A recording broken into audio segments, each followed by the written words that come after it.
ഇപ്പം ഞാൻ വിവാഹത്തിന് മുമ്പ് അല്ലെങ്കിൽ കുട്ടികളുണ്ടാവുന്നതിന് മുമ്പ് എന്നെ ഞാൻ കണ്ടെത്തുന്നത് എൻ്റെ വായനകളിലാണെന്ന് കരുതുക. എൻ്റെ പരന്ന വായനകളിൽ അല്ലെങ്കിൽ തഹജ്ജുദ് നമസ്കാരങ്ങളിൽ ഒറ്റയ്ക്കിരുന്ന് അള്ളാഹുവിനോട് കരഞ്ഞ് പ്രാർത്ഥിക്കുന്നതിലാണ് അതാണ് ഞാനെന്നാണ് ഞാൻ മനസ്സിലാക്കിയിട്ടില്ല. അങ്ങനെ ചെയ്താലേ എനിക്ക് സംതൃപ്തി കിട്ടുള്ളൂ എന്ന് ഞാൻ മനസ്സിലാക്കിയില്ല. പക്ഷേ ഇത്രയും മക്കളെല്ലാം കൂടി വരുന്ന സമയത്ത് എനിക്കൊന്ന് ഒറ്റയ്ക്കിരുന്ന് കരയാനോ നല്ല രീതിയിൽ നമസ്കരിക്കാനോ ഒരു പേജ് ഖുർആൻ ഓതാനോ എൻ്റെ വായനകളിൽ അല്ലെങ്കിൽ എൻ്റെ ഇതിൽ വീഡിയോസ് കാണുന്നില്ല, എന്തെങ്കിലും ഒരാൾക്കൊരു ഹാബിറ്റ് ഉണ്ടായിരിക്കുമല്ലോ, അല്ലെങ്കിൽ ഗാർഡനിങ് എന്തെങ്കിലും. അപ്പോൾ അതിൽ എൻ്റെ ഇഷ്ടത്തിൽ മുഴുകാനുള്ളൊരു സ്പേസ് ഒരു ലോങ് ടേം ആയിട്ട് നഷ്ടപ്പെടുക.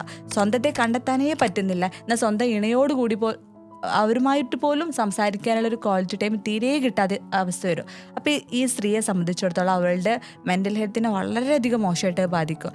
അപ്പോൾ ഒരു ചെറിയ സ്പേസ്, അത് സ്ത്രീ മാത്രം വിചാരിച്ച് ചിലപ്പോൾ നടക്കില്ല ആ സമയത്ത്. അപ്പോൾ വീട്ടുകാരോ അല്ലെങ്കിൽ ഇണയോ കുറച്ച് സമയം അവൾക്ക് വേണ്ടി ഒരുക്കി കൊടുക്കണം.